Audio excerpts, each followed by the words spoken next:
What's up, ladies and gentlemen, boys and girls? My name is Matt. This is Hidden Light, and it's Sunday. It's my day off, and here I am in the lab. Because sometimes you either get inspired, or during the week you get behind. You don't quite finish the projects that you're trying to finish. Both of those things happened to me this week. I was having just sort of a blah week. Everyone has them. Somehow nobody talks about it.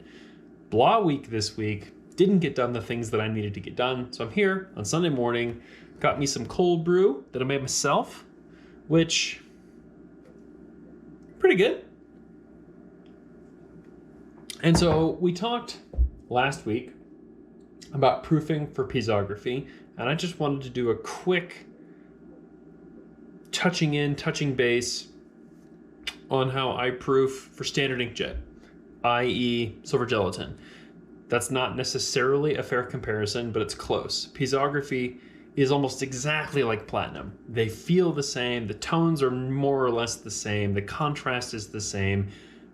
If you can proof in piezography, you can print in platinum and be guaranteed they'll come out very close, right? Inkjet is similar to Silver Gelatin in that way. I can proof my image in Inkjet, just standard black and white on a boring ass inkjet printer, and get a really good feeling for how they'll come out in Silver Gelatin. So what I'm going to do here is pull up a shoot that I did in Zion while I was motorcycling around last weekend with my buddy Zach, and show you kind of the take, and then show you what I've done to some of the images to get me a series that I am then happy to start proofing. So let's start up the old screen recording thing. New screen recording. Show me the Lightroom. I'm not going to show my entire file structure. Sure I will. I'll show you guys my whole file structure. That way you can see it and be amused. Ready? Record. Okay, so and if you hear that buzzing in the background, don't mind that.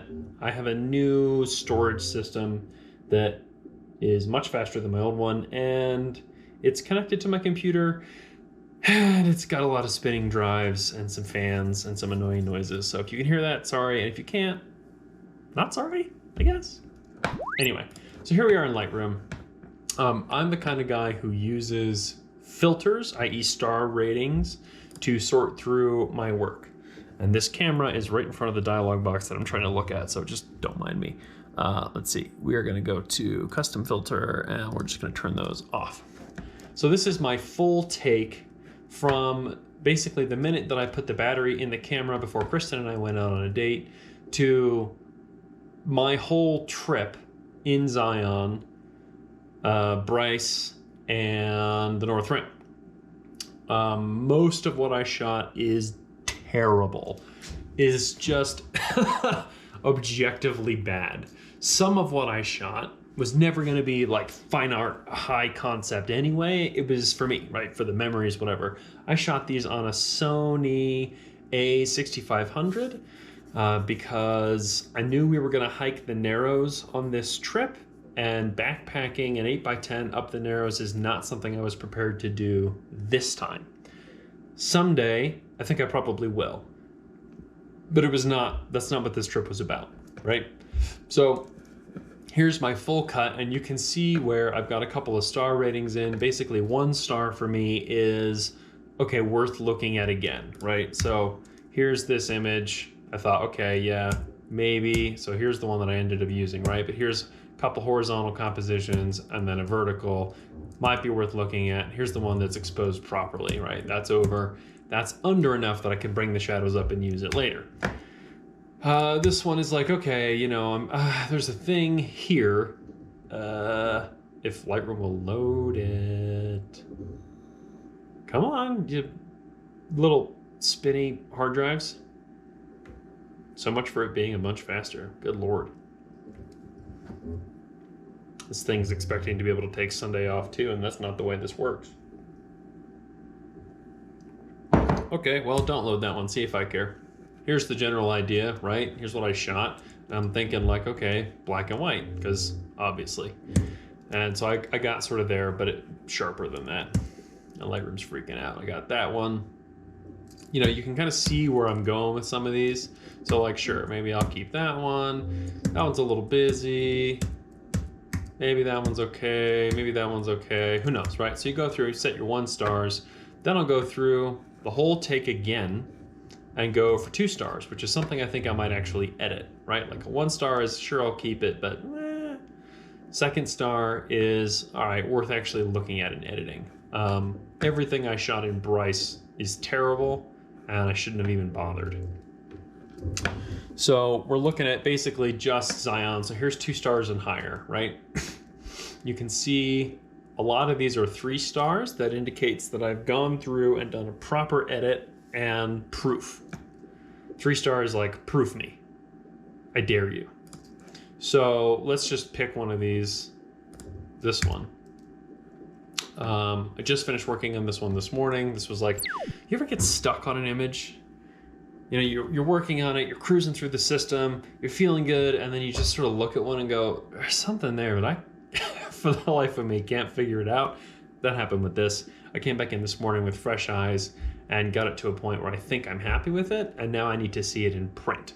So what I'm doing when I proof in print is I proof, good Lord, all these strange P words, on 10 by 12-ish paper, so that the image can be 8 by 10 or 8 by 12 and mostly fit and mostly look good.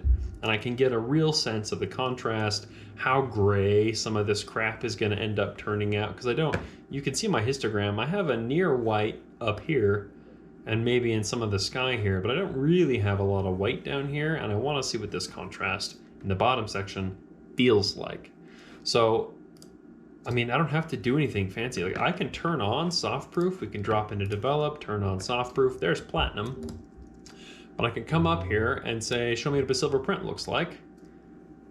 And I mean, a silver print is not going to be that low contrast. That's a load of horse shit. It's going to look like this, which looks a lot like, oh wow, nothing changes from the screen, which looks, spoiler alert, exactly how the print's going to look. That's just the nature of the beast. So, excuse me, print this bad boy 8 by 12, and I'm just going to do that straight out of Lightroom. Hey, look, it's like I'm already set up for this. So, just for the sake of, whatever. So Frodo is the name of my inkjet printer because I'm a nerd. 10 by 12 and a half is the paper size. I do all of this in a custom package layout style. And I don't let Lightroom really do anything to the photo. There's no output changes, no print resolution changes, no sharpening changes. And I'm printing in relative colorimetric. And then all I have to do is tell it to print.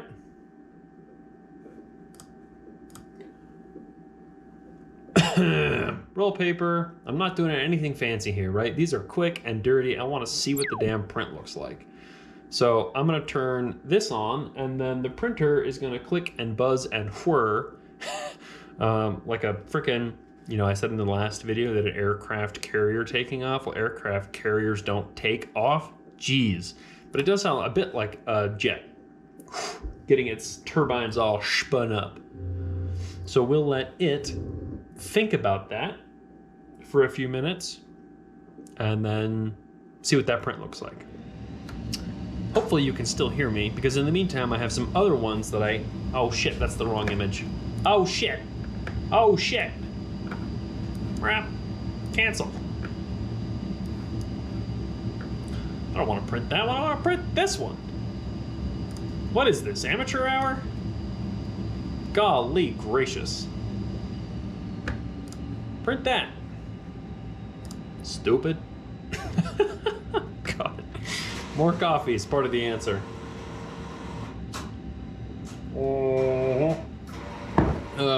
Not enough. Never enough coffee.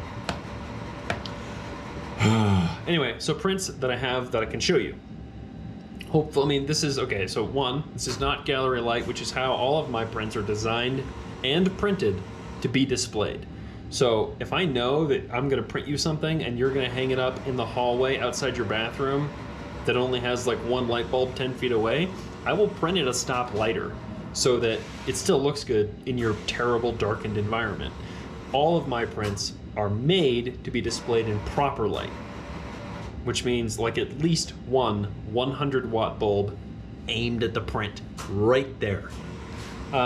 So they're gonna look a little dark in this light. That's okay. You can get a general idea of what I'm talking about. So here's one, new image, new release. Sorry about the glare. It's just the way that it is. Looks pretty good. I ended up on this image doing a fair bit of work. Honestly, on all these, I did a fair bit of work. But I get this squared away at my 10x12, 8x10, general 8x12 ballpark. And when you see something in print, you can see the stuff that's wrong with it in a way that you can't on a backlit screen. You put this up on your proofing board. Let's just do it. Let's just take these outside into gallery light, shall we? Join me on this grand adventure to the proofing board.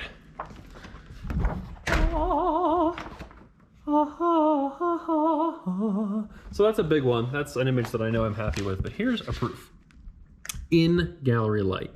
And if you look at it, some of what you see on this print is dust, and some of what you see on it is crap that was in the air in the canyon.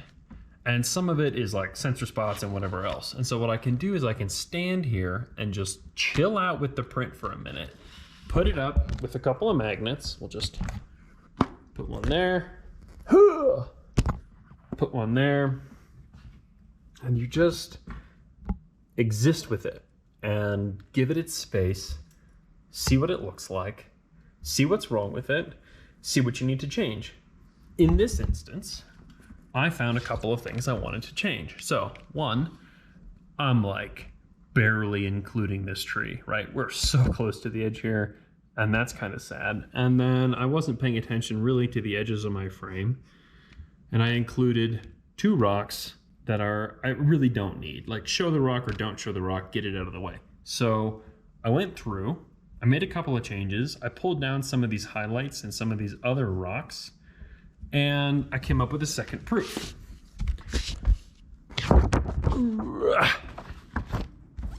So proof number 2 is better. I got rid of my 2 bottom rocks that were terrible. I've got better detail in the rocks. And courtesy of Photoshop's magical abilities, I was able to expand the canvas to give the top of the tree just a little bit of breathing room. This is the final image in its final incarnation. It's ready, right? It's exactly what I wanted it to be. I don't have to do anything else to it. I'm ready to print big with it.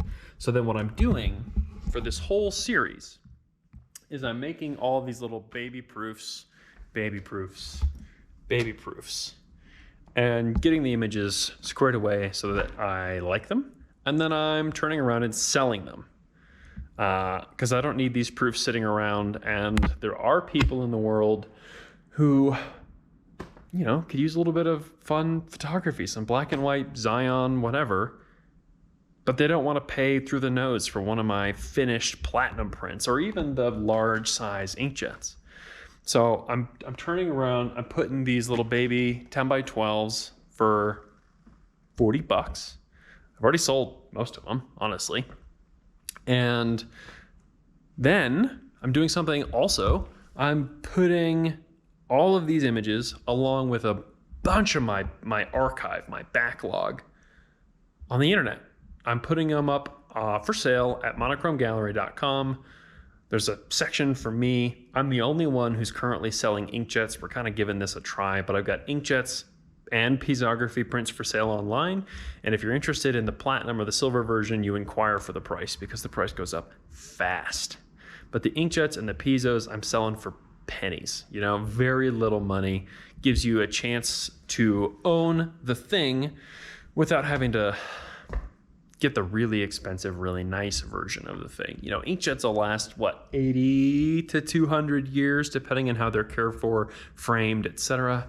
Yeah, I'm just trying it out. Honestly, I need to be creating, and the motivation for me to create, in part, is just internal. right? I want to make images and put them out into the world.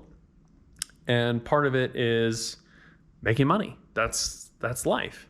So all of these, along with a huge selection of images from my backlog, are online at monochromgallery.com. Check it out. Anyway, so this printer's printing. The printer is printing. Now I happen to have 36-inch paper loaded into this printer because I was making 36-inch prints on Friday when I left. But we'll see what it looks like. Spoiler alert, it's probably gonna look pretty good. So we'll let this thing, see, look, there's Frodo. Print away.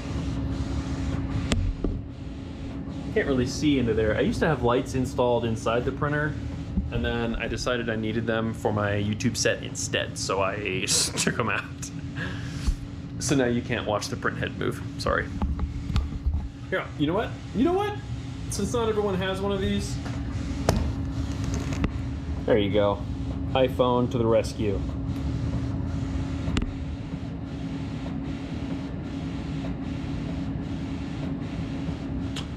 Okay, print complete.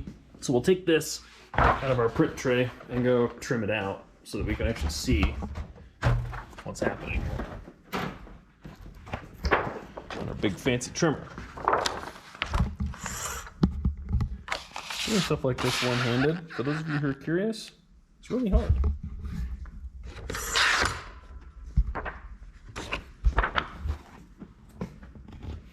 Doop, doop, doop. Ooh. Ooh. Not bad.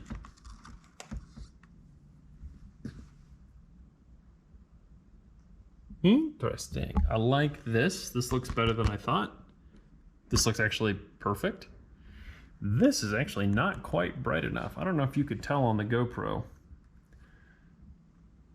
but these two sunbursts are the same in a lot of ways. Oh man. And they're lit differently, but it's hard for me to tell if they're the same tone or not.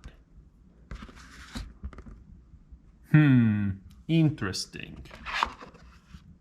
I may have to brighten that just a skosh, but okay. Aside from that,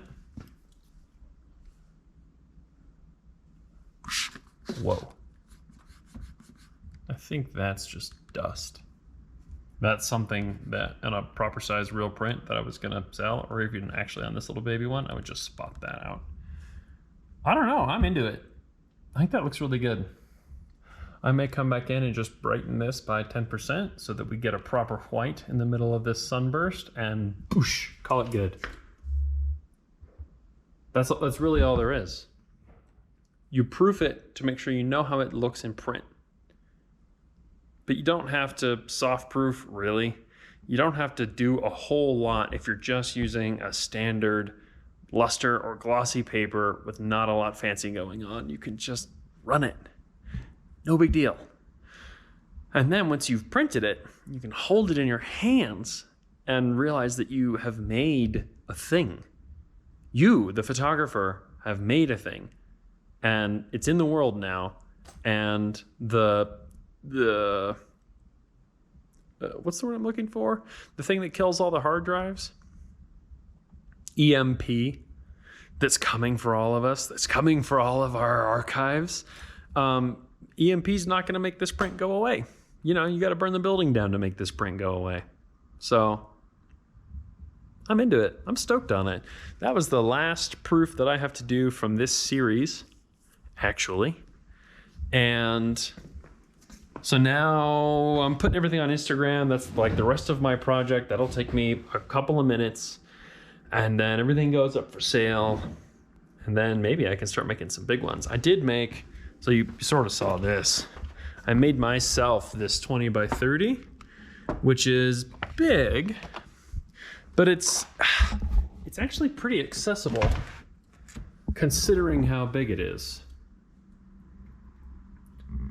And this is a little beyond the native file size for the A6500. I think it really wants to be 16 by 24, but from a viewing distance of a couple of feet, you know, I'm, what, 4 feet away from it or something? It looks really good. I'm quite happy with it. That's the kind of thing you put a nice thin black frame around it. Call it good. Of course, at that size, you also have to mount it, which is kind of a pain. But, you know, it is what it is. I'm into it. I'm excited about it. It's good to get excited about a project, put it together, and when you own an inkjet printer, you just do it yourself. Because the more you use an inkjet printer, the happier they are, the less likely they are to clog. So you're going to spend the money either way. You can either spend it making prints, or you can spend it doing nozzle cleanings and head checks. I'd much rather come in on my day off and like make 5 of these and put up like an impromptu gallery in the space than leave the printer to sit here and play video games all day, which is kind of the alternative for today. Because it's windy and terrible, and there's Flagstaff. I complain a lot about Flagstaff's weather in these videos. It's just the way that it is. Spring is windy, fall is windy, winter is cold. Summer's hot. Oh, speaking of summer, on the Discord, I've asked our people what they think about 2 new shirt designs that I'm considering during the summer, because there's no insulation. Like that's not just the ceiling, it's the roof. There's no insulation in here. It gets really hot in this building. So our summer uniform is t-shirts, which eventually becomes tank tops and shorts, because it'll get to 90 degrees in here while we're working. You know, you got the heat press on, you got all the big gallery lights on, it gets hot. So we're gonna be releasing some tank tops at shop.hiddenlightllc.com. Check that out. It's gonna be fun. I think I'm gonna send the designs over to the printer on Tuesday.